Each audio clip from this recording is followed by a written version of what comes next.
Hello, welcome to another episode of the Tradie Business School podcast, the podcast to help you grow your trades and general contractor business more profitably, more purposefully, and with a lot more passion.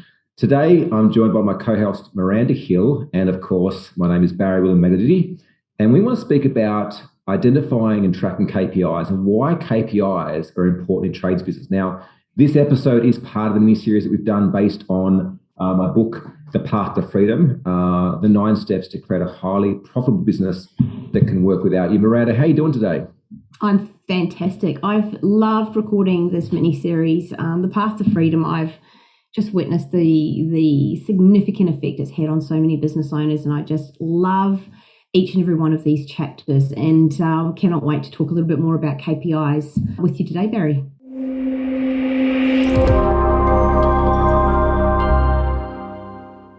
Yeah, look, one thing I noticed is the more and more, I wrote the book, and the book was a culmination of 18 years of growing my own companies and coaching and working with a lot of others to do the same. But what I love is that even though it's compiled in a book, every time we speak on it, we dive into this, or we talk to our clients about it, new things come about, and it gets deeper and deeper and deeper. And what I also love is that we've been able to systemize the results for our clients within the Tradie Business School coaching programs as well. And I guess, I want to talk to you around why KPIs kind of matter, because I remember it was not something that I ever got taught back in the early stage of starting my business. I was never taught this at school. And I know that a lot of business owners, tradies, general contractors we speak to aren't measuring things, right? The way that they measure the success of their business is they look at the bank account. And if I've got money in my bank account, thumbs up, we're doing the right thing. If there's no money, thumbs down, we need to go and do some more sales. And it's kind of like driving a car blind. There's a reason that your car, that your motorbike, that anything like that, any vehicle has a dashboard, and your business is a vehicle. Your business is a vehicle for wealth. It's a vehicle for purpose, for passion, and for expression. Now, there's also a reason why the average car only has a half a dozen or a dozen things on the dashboard versus a sports car has a lot more things to measure, right? Now, look at this in the context of your business. KPIs help us to identify business critical numbers that allow us to understand whether we're on track or off track. Now, that might be on track or off track to hitting sales goals, profitability, client retention rate, quality of jobs, the time it takes to deliver a job or a project. KPIs are for a wide range of things in your business, and we will break them down a bit more in this episode in terms of how you go about picking the right KPIs and which ones to start with as well.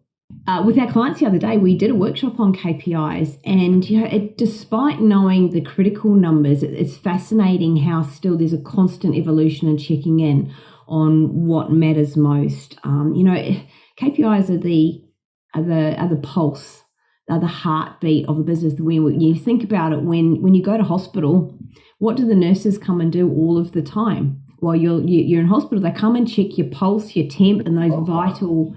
Your vital numbers consistently and regularly. So this is not about we're going to measure something once a year and go off and then run our business. It's coming up with some key numbers or metrics to measure. So KPI stands for a key performance indicator. In fact, it's a number that you're going to measure. It's something that's going to have a number against it that you're going to measure and track in your business that will tell you whether you're on track or off track. Linking through to the earlier episodes, if you haven't tuned into them already as part of this mini-series, go back and listen to Vision and Mission, because KPIs are directly related to giving you, I guess, that insight and that guide into whether you're on track or off track and heading in that direction or to someplace else. They'll tell you whether or not your business is healthy or not. And help you to make decisions that will directly impact the results that you want. Yeah. When you spoke about the hospital checking vital signs, we talked about the analogy of the car. Like, I'm sure that when they first created the car, or when they first created the health system, they were probably not the things they started with. And I guess that the important thing to note is it's better to have some KPIs in place than having nothing at all. And we'll give you the top 5 to measure regardless of what stage of business you're at. One thing that I'll mention though is that, like I look at the various companies that I'm involved in, and, back years ago, I used to have these annual dashboards that I built. Now I'd measure things weekly, but I would set the targets annually. And one thing that I found is that I'd get a week or a few months in, most likely, and things would need to change. And what would happen is that stuff up my data because I had this whole 12-month dashboard. And so what I changed in that, there was a huge opportunity for the business moving forward and allowed us to grow faster and more profitably, is I started to set my KPIs quarterly. And what I mean by that is set the KPIs that I was measuring. And every quarter I'd review whether those KPIs actually allowed us to get closer to where we wanted to go, or whether they were a distraction moving us away. Right. And over the years, I've refined those. And out of the 6-7 different companies that I own or that I'm involved in, they all have very different dashboards because they are different businesses. So the point I'm trying to make here is that, although you own a carpentry business and so does your mate, there's going to be some similar KPIs that you both measure because they're fundamental to growing a great business. However, depending on the in particular problems or challenges that your company faces versus your friends, you might have different KPIs in place to get on top of that current issue, right? So that's not something you set today and you just then measure them for the rest of your life.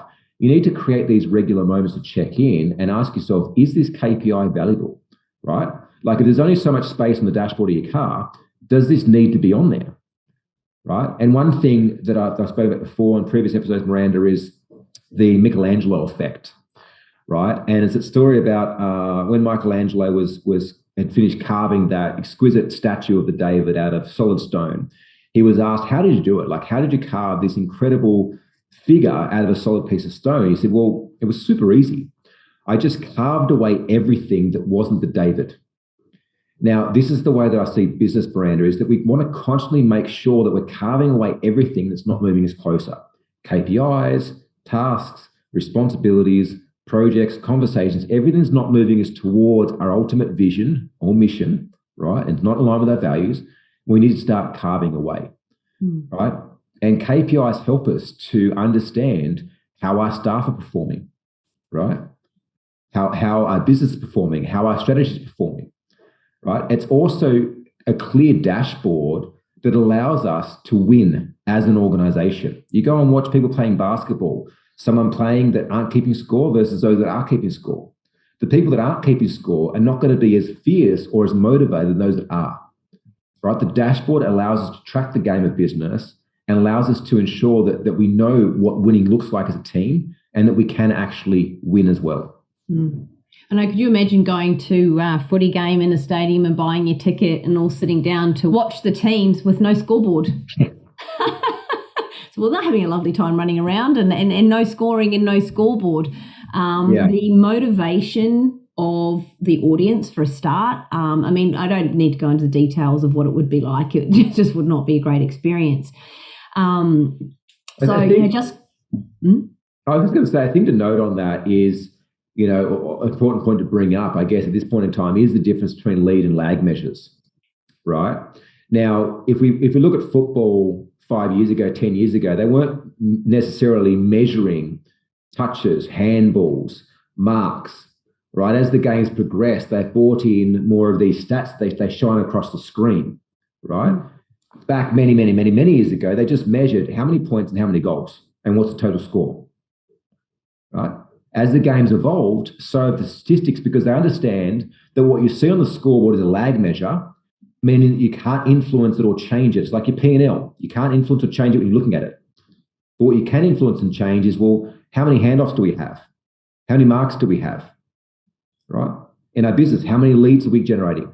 How many sales conversations are we having, right? What's our cost per inquiry?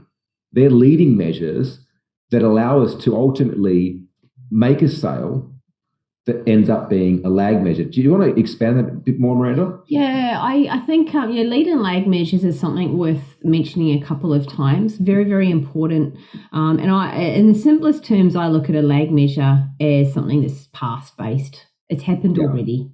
And a lead measure is future-based. It's the things that you can do that will directly impact on the lag measure. So, weight's a great one to use, and you hop on the scales and the weight that it tells you is a lag measure. There's nothing in that moment you can do that will influence it saying, however many kilograms is on the scale. However, if you start thinking about maybe a decrease in calories, frequency of visits to McDonald's, all of those things will have a direct impact on next time you hop on the scale. So very, very important that we have lead measures set as KPIs in our business for the overall business and for the roles, the key divisions within our business, because they boost motivation because they're within people's control. I think, Barry, you had a great example of when you had your kitchen business. About that. Yeah. That was share the example. Yeah, so if you also want to dive down deeper on this, make sure you do get a copy of the Path to Freedom. You can get it through Amazon, because we have like a SOP, like a how-to at the end of the chapter of specifically how to implement KPIs, how to track them, which ones you should implement, and so forth as well. So make sure you grab a copy of that. But yeah, I used to run a kitchen company, and I remember going to my staff after I worked everything out. I got clear of my goals, where I wanted to go, and I had a number of salespeople or kitchen designers at the time, and I went to them during a meeting and said, look, guys, you need to each close $1 million of sales a year. And I remember looking at their eyes bulge as I said this, because you got to understand that where they were coming from is they were coming from getting paid a few grand a month, right? And to them, $1 million was huge. And what I actually started noticing is their performance went down. And I witnessed this and I was like, how can their performance be going down when I've given them a clear goal? And that was when I realized that I overwhelmed them. And so I reverse engineered this, and this is before I understood what lead and lag measures was. But I reverse engineered it, worked out that it was around $88,000 a month in sales each of them needed to do. Now, we had an average kitchen price of around $22,000. So it meant that if each salesperson sold an average of one kitchen per week, based on the numbers at that point in time, they would hit $1 million a year, or a bit over, a little bit under. I then went back and looked at how many quotes were they doing a week, how many inquiries were they having, and at that point in time, we were doing like 3 quotes to 1 job, thereabouts. So I went back to them and I said, hey guys, scrap what I said the other day. I just need to make sure that you're focusing on getting 5 to 6 inquiries a week and doing at least 3 quotes. So 3 quotes became what sort of a measure, Miranda? 3 quotes became a lead measure. Right. So rather than focusing on hitting $1 million a year, which is a lag measure, and you won't know until you get the end of year P&L, I said, just go and find 3 quotes a week. Make sure that you're getting inquiries of 5 to 6 people a week. And what happened? Within the next month and a half, my sales went through the roof. So did their performance. So did their commission checks. Because I broke down this big chunk that was out of what they perceived out of their sphere of influence, which it was, into something they could control. Right? I gave them the game plan to win. You put it within their control, within their power. And as human beings, we want to be set up for success. We want to feel that it's within our reach. If that gap between what is being asked of us and where we are now is so big, we just shut off and go, well, I can't do anything to influence that. So I'm going to go away and just do what I've always done. And that's not going to get you someplace else. So I suppose there's so many ways, so many things that we could dive into here, but there are a couple of key areas to wrap it up, a couple of key areas to focus on maybe measuring and what KPIs to start with in a business. Yeah, I think the 5 ways, Miranda, is a really good place. That regardless of where you're at in your business right now, there's 5 critical KPIs you should be measuring. Yep. 5 critical KPIs. So the first one is around getting more clients, which is your number of leads generated. So don't write this down if you're driving, but replay this bit of the episode. Pull over. Make a note. Note the time of it. Yep, number of leads generated. You want to be tracking that weekly. How many leads or inquiries are you generating coming into your business? Phones ringing, website inquiries, emails, just write them down. And if you're just writing them on a piece of paper, that is fine. And it could be too, like in your business, you could change this for number of quotes generated, right? Yep. If you get a ton of inquiries, you could just call this number of quotes generated. So number of quotes that you've sent off to customers. And you should be measuring this weekly. unless you're doing potentially, you've got a much larger business, heaps of staff. You might want to measure this daily, Yep. right? We're talking at least probably a 15, $20 million company with average sales of 20 to 30 grand, not a 15, $20 million company that's doing $1 million homes, right? It's all about volume. Yeah, absolutely. So number of leads or jobs or quotes. The next one is the conversion rate. So how many of those leads, jobs, quotes convert to a sale? How many of those? What is that conversion rate? So, you quote 20 in a week and 10 of them become clients. Yeah, it's a 50% conversion rate. That's pretty healthy. Yeah. The next would be number of sales. Now, this is basically number of quotes you've generated times your conversion rate equals number of sales. Like, it's pretty self-explanatory. There's two more we want to mention, and then I want to give an example of how understanding these can be really powerful to know where to focus your business. The next one is the average sale value, right? Now, the easiest way to get this is to look at over a period of time, let's say over a week, over a month, what was the total gross revenue of sales for that period of time, a week, divided by the number of sales. And that will give you an average sale per job. Now, this is really important to know in a second when we talk about the next bit. But the last part is gross profit, right? We've spoken about this a lot. We've got a profit pricing calculator within our free Facebook group, Trades and General Contractors Global. Gross profit, I feel, is far more beneficial to measure than net profit, because gross profit is the amount of money that you've made after you've paid for all goods and all labor required to fulfill a job, right? This is the money you make before you pay your overheads, before you pay your leases, your loans, your fixed staff. Now, you can work on getting a really big gross margin, right? If they're not making any money, you've got too many overheads. But if you're constantly focusing on the money you're making after overheads, you'll think you need to reduce them rather than looking at where the real money's made, which is in your cost of sales. And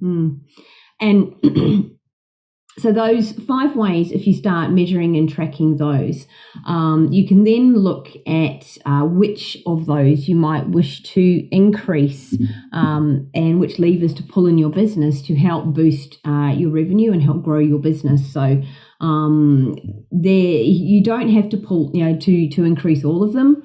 Often people think to increase revenue, it's like, well, I need to get more sales. That's what I need to do. I need to just start with sales, but it's not that at all, is it, Barry? No, look, the amount of clients we've seen come to us that are like, I need to generate more leads. I need to spend more money on marketing. I need to improve my revenue. There's this really cool thing that if you look at these, you want to look for where the lowest hanging fruit is. Now, let's just say that you think it's about generating more leads. So to generate more leads, it's going to cost you more money and more time. But if your conversion rate's shitty, or which is going to allow for a poor number of sales, if your average sale value is low, or if your gross profit margin is low, you're actually not leveraging that investment of marketing as far as you can go, right? If you focus on going, okay, cool, I'm already making sales. So because I'm already making sales right now, how can I get those people to spend more money with me? And how can I make a higher gross profit margin, right? Meaning that you've already got people coming through. It's costing you nothing to get them coming through because they already are. But yet you're increasing the value that they're spending with your company. You're increasing your profit margin. Now you have spare cash to put back into generating more leads. But equally too, is if your sales conversion rate is less than, say, 65%, there's a huge opportunity to increase that as well. And this is why I'd always almost work back to front, increase margins, increase average sales, increase my conversion rate, and then invest the money I'm now making, which is pure profit from what I had before, onto generating more leads and building my business. The simplest way to do it often is just to put your prices up a little bit. Yeah. Bring in, increase that average dollar of sale. But that's another whole topic. So I think we've probably covered a huge amount today. It is a great, the 5 ways to growth, the 5 key metrics to measure in your business, track them weekly, write them down and look at how those influence each other. Choose and pick off the low-hanging fruit first. And listen, if you want to, learn a little bit more about this, then, drop a comment below. Jump into our free group, Tradies and General Contractors Global. Lots of free trainings, resources, all sorts of stuff in there. I even, if you look in the resource section, I did record a short video just on the 5 critical KPIs we just spoke about, or we call it the profit plan, or the 5 ways. And there's also a spreadsheet in there with all the formatting and stuff that all we need to do is just put your numbers in every week. So if you haven't already, jump in the free Facebook group, Trades and General Contractors Global. Make sure you subscribe and tune in to further episodes. And if you haven't already, go back and rewatch the episodes you've missed, because there's a lot of gold in there around all the ways you can grow a profitable trades and general contract business that can work without you. Thank you so much for joining us today. We'll leave it there and we'll see you on the next episode. Bye for now. Thanks. Bye-bye.